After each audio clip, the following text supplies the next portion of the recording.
पूरी ताकत से बोलिए जय अब पहला सत्र है 2 तारीख को दल बनना चाहिए कि नहीं बनना चाहिए? सवाल पूछे नहीं, हाथ उठा के। अरे 2 तारीख को दल बनना चाहिए कि नहीं बनना चाहिए?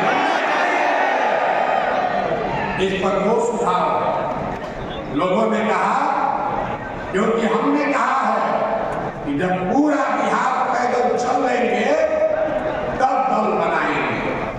अभी हम पूरा बिहार पैदल नहीं चले, अभी तो मधेपुरा नहीं है। 60% बिहार हम लोग पैदल चल चुके हैं, 40% और बाकी है। तो 2 सुझाव है। पहला सुझाव है कि 2 अक्टूबर को दल बना लिया जाए। दूसरा सुझाव है कि पदयात्रा को खत्म करने के बाद मार्च में अगले साल दल बनाया जाए। तो जो लोग चाहते हैं कि अक्टूबर में दल बने, वो लोग हाथ उठाइए और जोर से बोलिए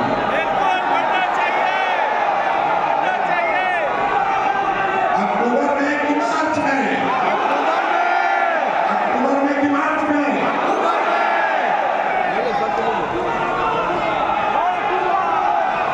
ठीक है, ठीक है, ठीक है। लेकिन अब अरे भाई, हमने बार बार कहा है कि जो आप तय करोगे वही होगा। अभी आपको उसका नमूना दिखा रहे हैं। 1.5 लाख, ये सिर्फ आपसे नहीं पूछेंगे, 1.5 लाख पदाधिकारी जो जन सुराग अभियान से अभी जुड़ा हुआ है, कार्यकर्ता नहीं, समर्थक नहीं, 1.5 लाख पदाधिकारी जो इस अभियान से जुड़े हैं, वो लोग अब हर हफ्ते उसमें से 10,000 लोग, जैसे हम लोग आज बैठे हैं, उसी तरीके से 4 तारीख को फिर बैठेंगे। आप लोग नहीं, जो बाकी का दूसरा 10,000। नीतीश कुमार का धन्यवाद करना चाहते हैं, उन्होंने बड़ी सभागिरी बनाई।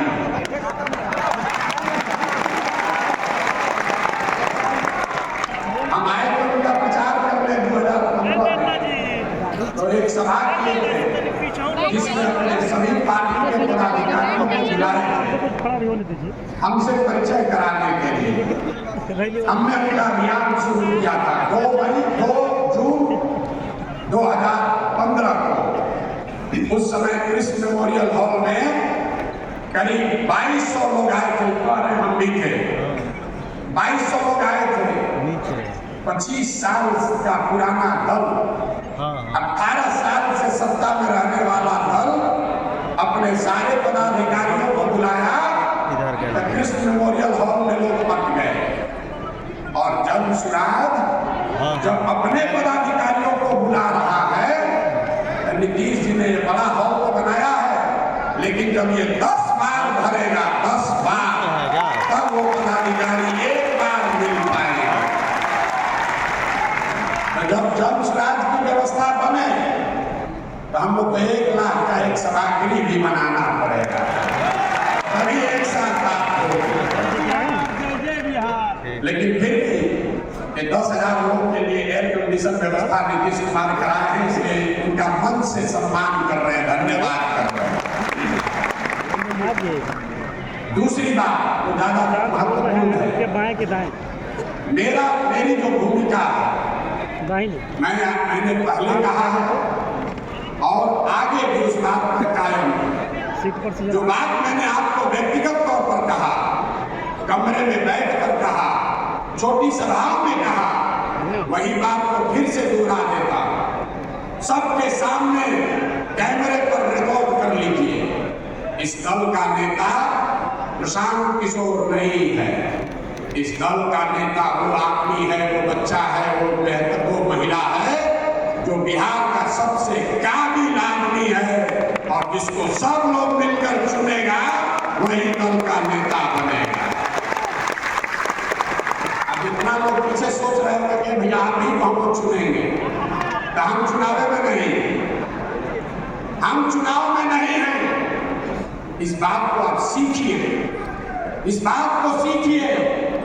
आज आप हम पर भरोसा कर रहे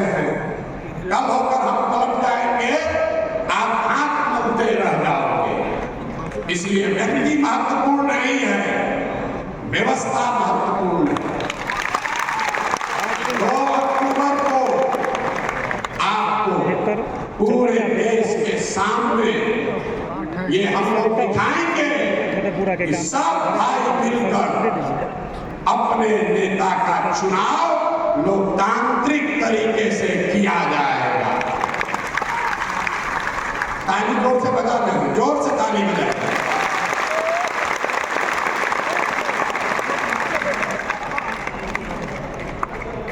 दल का नेता का चुनाव कैसे होगा, कौन बनेगा दल का नेता, तो उससे पहले सबसे मेरी जो जिम्मेवारी है कि आप जैसे जितने लोग जुड़े हैं ये 10 ऐसी बैठकें कर आपकी सहमति लें। 2 तारीख को जब दल बन जाएगा, दल में 25 लोग आपके बीच से चुनकर आएंगे जो दल का लीडरशिप काउंसिल हुआ, और उस 25 में से ही एक आदमी कोई अध्यक्ष चुना जाएगा। आपको एक बड़ी बात मैंने ये बताई है कि जन सुराज प्रशांत किशोर का दल नहीं, किसी जाति का दल नहीं, किसी परिवार का दल नहीं, किसी व्यक्ति का दल नहीं, ये बिहार के उन सारे लोगों का दल होगा जो इसको मिलकर बनाएंगे और आगे मिलकर ही चलाएंगे। दूसरी बात हमने कही कि जिस समाज की जितनी संख्या है उसको उतनी भागीदारी हर स्तर पर दिया जाएगा। समझ लीजिए, तब ताली बजाइएगा। ये नारा तो आप बहुत सुने, इसका मतलब क्या है? दल को बनाने वालों में, दल के पदाधिकारियों में, दल के लीडरशिप में, दल से टिकट पाने वालों में और दल से पदों पर मनोनीत किए जाने वाले लोग कल जब सरकार बन जाए, सब में जिसकी जितनी संख्या है उसको उसके हिसाब से भागीदारी मिलेगी। और 5 बड़े समूह, इसको समझिए, 5 बड़े समूह समाज के बनाए गए। पहला जो जनरल कैटेगरी के लोग हैं, दूसरा जो ओबीसी समाज के भाई हैं, तीसरा जो ईबीसी वर्ग है, अति पिछड़ा समाज है, चौथा जो अनुसूचित जाति जनजाति समाज के लोग हैं, और 5वां जो मुस्लिम समाज के लोग हैं। अगर आप पूरे समाज को कायदे से समझिएगा तो इन 5 बड़े वर्गों में लोगों को आप रख सकते हैं। तो जिस वर्ग की जितनी संख्या है उस वर्ग के उतने लोग दल में पदाधिकारी और दल का नेतृत्व करने के लिए चुने जाएंगे। पहला दल होगा जिसने कहा कि अगर 36% अति पिछड़ा समाज है तो निश्चित तौर पर 70 उम्मीदवार अति पिछड़ा समाज का जरूर लड़ेगा। अब कुछ लोग कहता है भैया ये तो जात पात का बात होने लगा, ये तो जात पात का बात करने लगे, आप भी दूसरे दल से अलग कैसे हुए? सब लोग एक लाइन याद रख लीजिए, जो जन सुराज के समानता का मंत्र है कि हर समाज में काबिल आदमी है और हर काबिल आदमी किसी न किसी समाज का है। तो अगर बांटने वाले के नियत में खोट नहीं है तो ये पूरी तरीके से संभव है कि हर समाज को उसके संख्यागत के अनुसार भागीदारी मिल जाए। और आप ये देखिएगा कि जब ये दल बनेगा, कुछ लोग कहता है ए भैया यादव जी लोग हमको वोट नहीं देंगे, कोयली कुशवाहा तो नीतीश जी भाजपा के साथ है। हम यहाँ जात की बात करने नहीं खड़े हुए, लेकिन उदाहरण देकर आपको बता रहे हैं, अगर यादव समाज की 15% जनसंख्या है तो जन सुराज 15% उनकी भागीदारी भी उस समाज की होगी, वोट मिले या न मिले। वोट के आधार पर संसाधन का, पद का बंटवारा, जिम्मेवारियों का बंटवारा नहीं किया जाएगा। ये जन सुराज दूसरी बात, दल का नेतृत्व किसके पास जाए, इस पर गहन चर्चा हुई। मैं आपसे साझा करना चाहता हूं, ये तय किया गया कि हर बार इन 5 वर्गों में से एक वर्ग को दल के नेतृत्व करने का अवसर दिया जाए। अब इस पर आपसे सवाल पूछेंगे, आपका वोट लेना, 2 मत है। दल का लीडर कौन हो वो अलग बात है, किस वर्ग से हो, तो ये तय सबने किया कि इन 5 वर्गों को दल का नेतृत्व करने का अवसर दिया जाए। लेकिन उसमें 2 सवाल है। पहले कौन करेगा? एकदम आदमी घबराया हुआ है, पहला मौका किसको मिलेगा और कितने दिन के लिए मिलेगा? तो कितने दिन के लिए मिलेगा ये पहले आप तय कर दीजिए। एक सुझाव ये है कि इस दल का नेतृत्व जो भी करेगा उसको 1 साल का अवसर दिया जाएगा, ताकि 5 वर्ष में 5 समाज के समूह के को 1-1 साल दल का नेतृत्व करने का अवसर मिले। दूसरा सुझाव है, सुन लीजिए, दूसरा सुझाव है कि 1 साल में तो भैया वो ज्यादा काम नहीं कर पाएगा। हर वर्ग को 2-2 साल का टेन्योर होना चाहिए।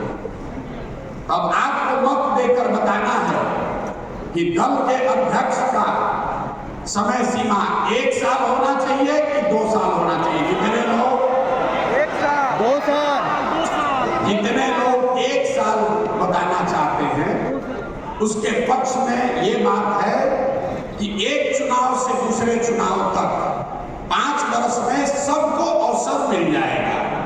जो लोग 2 वर्ष के पक्ष में हैं वो ये बता रहे हैं कि भैया उसको लंबा काम करने का अवसर मिलेगा। लेकिन परेशानी ये है कि अगर एक बार दलित समाज का कोई अध्यक्ष बन गया तब 8 वर्ष के बाद ही उसको अवसर आएगा। तो दोनों बात सुनने के बाद बताइए, तो हाथ उठाएंगे जो लोग 1 साल के अध्यक्ष के टेन्योर के पक्ष में हैं, वो हाथ उठाइए। 1 साल के पक्ष में जो लोग हैं, जोर से बोलिए, 1 साल या 2 साल? जितने लोग हाथ नीचे करेंगे, आप में से जितने लोग 2 साल के पक्ष में हैं वो हाथ उठाइए। तो बहुमत, तो जितने साथी 2 साल के लिए हाथ उठाए हैं, आपकी अगर इजाजत हो तो बहुमत के आधार पर ये तय कर दिया जाए कि दल के अध्यक्ष का कार्यकाल 1 साल होगा। सबकी सहमति है? हाथ उठाकर सहमति दीजिए, फिर पीछे मत करिएगा कि हमसे नहीं पूछे। है सहमति? अब आइए दूसरा कठिन सवाल, महिला रोटी किसको मिलेगा? पहला बार कौन बने? हम फॉर्मूला देते हैं फिर आपसे वोट मांगेंगे। आप जब परिवार के मुखिया हैं, आप में से कई लोग संयुक्त परिवार को चलाते हैं, अपने परिवार को भी आप देखते हैं। तो जब आप कुछ भी बंटवारा करते हैं, चाहे वो मिठाई ही बाजार से खरीद कर लाए हैं, उसका जब आप बंटवारा करते हैं तो आपकी कोशिश होती है कि आपके बच्चे में जो सबसे कमजोर है उसको सबसे पहला अवसर मिलना चाहिए। मिलना चाहिए ना भाई? तो ये मेरा और तुम्हारा, तुम्हारा और मेरा न बने, इसलिए अभी इसको तय कर देते हैं। समाज में आर्थिक, सामाजिक, शैक्षणिक नजरिए से आंकड़े सबके सामने सबसे गरीब, सबसे पिछड़ा, सबसे जो भाई पीछे छूट गया है वो दलित समाज के लोग। अगर करिए वोट देने के लिए पहले ऑप्शन देखने से पहले ताली बजाने लगता। दूसरा, जो अति पिछड़ा समाज है वो भी आर्थिक, सामाजिक, शैक्षणिक तरीके से करीब करीब दलितों के बराबर ही उसकी स्थिति है। और तीसरा, जो मुस्लिम समाज के लोग हैं वो भी सच्चर कमेटी के रिपोर्ट से नहीं कह रहे, गांव गांव जाकर देखा, दलितों के बाद अगर सबसे ज्यादा गरीब बदहाल अगर कोई दिखा तो वो मुसलमान भाई दिखे। तो इन तीनों में अब आपको बताना है, कितने लोग ये चाहते हैं कि बिहार का एक काबिल, सिर्फ दलित नहीं, जो बिहार का सबसे काबिल दलित है उसको इस दल का नेतृत्व दिया जाए, वो हाथ उठाइए। जितने लोग दलित लीडरशिप के पक्ष में हैं वो हाथ उठाइए, हाथ नीचे कर लीजिए। जितने लोग ईबीसी समाज के पक्ष में हैं कि पहला नेतृत्व उनको मिलना चाहिए, वो हाथ उठाइए। बैठ जाओ, बैठ जाओ, बैठ जाओ। जितने लोग ये चाहते हैं कि नहीं हम लोग मुसलमानों के साथ इस दल की शुरुआत करें, वो भी हाथ उठाए। जितना हमको आंख से दिखा है, मेजॉरिटी और मंच पे सारे सीनियर साथी बैठे हुए हैं, अगर सबकी सहमति है तो मुझे ऐसा लगता है इस सदन में बैठे हुए लोग, आपका ये मत है कि दलित समाज के किसी काबिल आदमी को इस दल का नेतृत्व दिया जाए। हाथ उठाकर इसका समर्थन करें आप, वो लोग इसके समर्थन में हैं। सारे लोग सहमत हैं? सारे लोग सहमत हैं? और दूसरा हक, अगली बार जब चुनाव होगा तो अति पिछड़ा और मुसलमानों के बीच में होगा, उसमें दूसरे साल दलित समाज का आदमी चुनाव नहीं लड़ेगा। अगली साल नेतृत्व या तो ईबीसी समाज से कोई करेगा या मुसलमान करेगा, फिर ओबीसी का नंबर आएगा, और जो समाज में आगे बढ़ गए जनरल समाज के लोग हैं वो सबसे पीछे 5वें नंबर पर रहेंगे। मैं जितने सामान्य वर्ग के लोग यहाँ साथी आए हैं, मैं आपसे चाहता हूँ एक बार सोच समझकर खड़े होकर, दिल बड़ा होकर इस चीज का अभिनंदन कीजिए। जो लोग सहमत हैं, सामान्य वर्ग के लोग सहमत हैं, कर दिया जाए, इसको कर दिया जाए कि नहीं कर दिया जाए? देखिए, जो लोग, जो भाई, जो समाज अभी तक आपको अगड़ा पिछड़ा करके लड़ाया है, ये जनसुराज की ताकत है, जहां सामान्य वर्ग के लोग कहेंगे कि नहीं, जो भाई पीछे छूट गया है नेतृत्व पहले उसको दिया है। होना चाहिए, सहमत है सब लोग? आगे बढ़े, आगे बढ़े, इस पर सहमति हो गई। अब दल के नेता का चुनाव कैसे होगा? भारी दिक्कत है। तो भैया, एक 7 सदस्यीय